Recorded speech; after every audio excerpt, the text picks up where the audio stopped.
Do you have an introvert or an extrovert?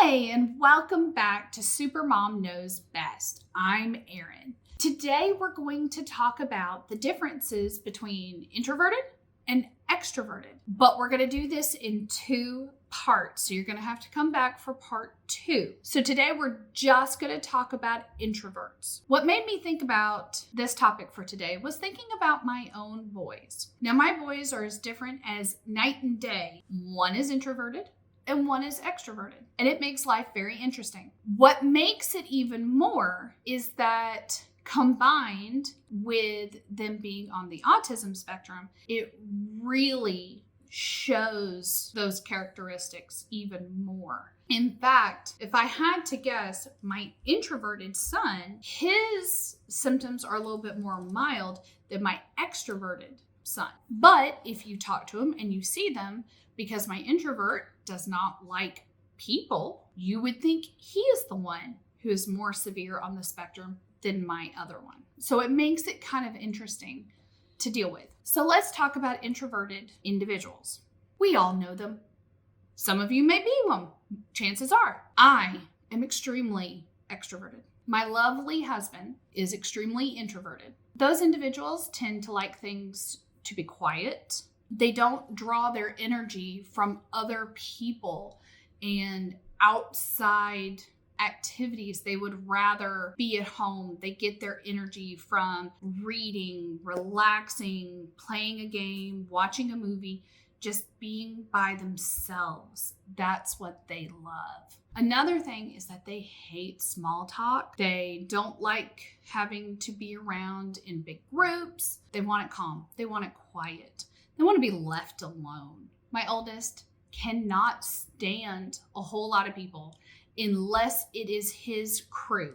If it is his group of people, if it is the kids that he has chosen to be friends with, then he is extremely loud and silly and has a lot of fun because he's with his group, his core, his posse, his friends. So what makes this extra interesting when it comes to the autism spectrum, because my introvert already is not a fan of people, he really has no desire then to learn to make eye contact, which is something a lot of those individuals have a problem with and struggle with.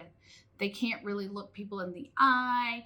They don't want to hold a conversation with them because they don't like them to begin with. They want, again, to be in their bubble. They want to be safe. They want to be closed in. And so therefore, people think that they're a little bit more severe on the spectrum because, well, they're not looking at me. They won't hold a conversation with me. They're very short. Well, it's because they want to be alone. And I think as parents, we have a hard time with that because we think because they're in their room just wanting to read or play that video game or watch that movie or video, that means they're lonely and they're closed off.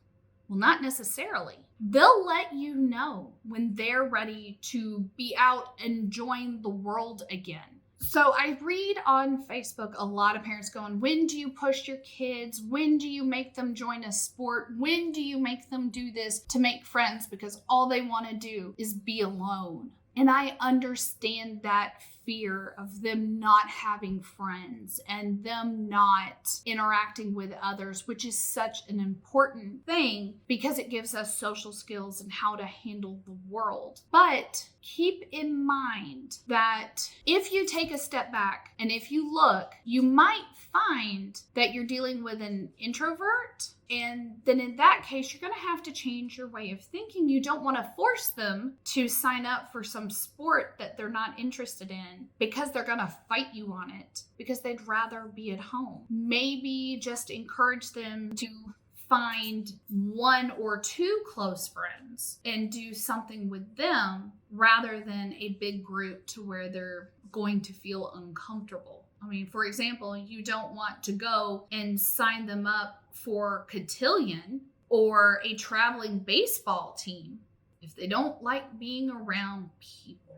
That's not going to help anybody. It's going to make them miserable and it's going to make you miserable. And you're going to feel like you're failing them. When really, you just need to do things on a smaller scale to make your introvert feel safe and happy. I hope you find some of this interesting and helpful. Leave me a comment. Please like, share, and of course, subscribe. And tune in for part 2, where we will discuss extroverts. So make sure you turn on that notifications bell. And I will see you next time.